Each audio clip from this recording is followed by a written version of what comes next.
आपके समय में केहन सरकार आवे, केहन सांसद सब जीत के चाहिए? मोदी सरकार रही है, जीतल रही लड़का बगल से लोग चमका देने नहीं हुई तभी के जनता लोग कहीं जीत जाती तो अपने नेपाल के चमका देते नहीं हुई कहीं हो सब तो मोदी से तुलना क के लोग देखे छै जे मोदी जे जीतले त निकल के त एतो नहीं करते। नहीं करते हाँ से हो कर जेते तो नहीं करते। ए मोदी कथी कथी केने छै ओहन चीज जे नीक लगे अहाँ के व्यक्तिगत?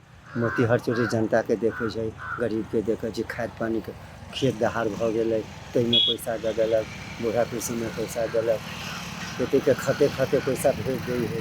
मोदी सरकार बहुत अथी करती संभव छै ओहन मोदी जका कोनो आदमी अतै काम करते? केते का आवाज से बुझे है से कैला त जीतते त करते केते का आवाज से सुनै छियै।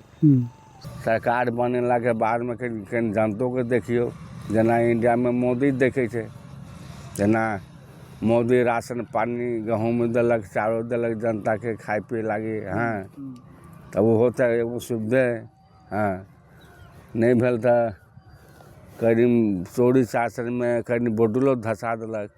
हाँ कहलो जना रोड शोड भले कहलो के पानी पी के दिक्कत है गरीब के आ उ कथी घर में कल है साफ सबके घरे में कल है आ जनता के राही बटो के प्यास लगते कहाँ पानी पीते।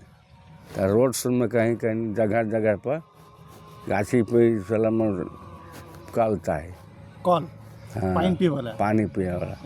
अब जाना अहीं गेलिए प्यास लगते गर्मी में तो पानी घर में जाते पिए, चोरी में कल रहते तब न कोनो गाछी बैसल तो वहाँ बैठ के लोग पानी पीते केना आराम कर लेते 5 मिनट। से बात है।